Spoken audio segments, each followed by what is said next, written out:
माफ़ी। सबसे पहले मैं माफ़ी मांगता हूँ हज़रत हव्वा से। मैंने ही अफ़वाह उड़ाई थी कि उसने आदम को बहकाया था और उसके मासिक धर्म की पीड़ा उसके गुनाहों की सज़ा है जो रहेगी सृष्टि के अंत तक। मैंने ही बोए थे बलात्कार के सबसे प्राचीनतम बीज।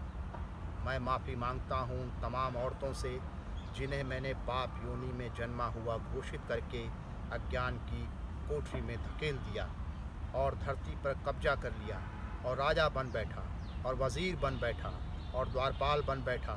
मेरी ही शिक्षा थी यह बताने की कि औरतें रहस्य होती हैं ताकि कोई उन्हें समझने की कभी कोशिश भी न करे, कभी कोशिश करे भी तो डरे, उनमें उसे चुड़ैल दिखे।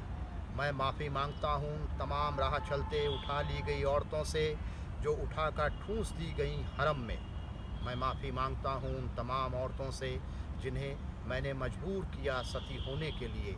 मैंने ही गढ़े थे वे पाठ की द्रौपदी के कारण ही हुई थी महाभारत, ताकि दुनिया के सारे मर्द एक होकर घोड़ों से रौंद दें उन्हें जैसे रौंदी है मैंने धरती। मैं माफ़ी मांगता हूँ उन आदिवासी औरतों से जिनकी योनि में हमारे राष्ट्रभक्त सिपाहियों ने उसेड़ दी थी बंदूकें। वह मेरा ही आदेश था। मुझे ही जंगल पर कब्जा करना था, औरतों के जंगल पर।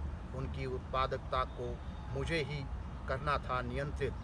मैं माफ़ी मांगता हूँ निर्भया से। मैंने ही बता रखा था कि देर रात घूमने वाली लड़की बदचलन होती है और किसी लड़के के साथ घूमने वाली लड़की तो निहायत ही बदचलन होती है। वह लोहे की सरिया मेरी ही थी, मेरी संस्कृति की सरिया। मैं माफ़ी मांगता हूँ आसिफ़ा से।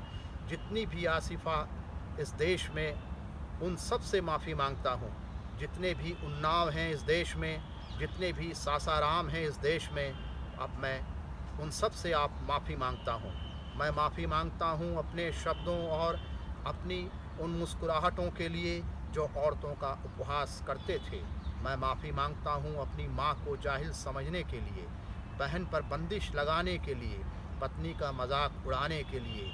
मैं माफ़ी चाहता हूँ लड़कों को दरिंदा बनाने के लिए, मेरी बेटी जिनके लिए मांस का निवाला है। मैंने रची है उपन्यास की अन्याय की पराकाष्ठा। मैंने रचा है अल्लाह और ईश्वर का भ्रम। अब औरतों को रचना होगा इन सब से मुक्ति का सैलाब। शुक्रिया।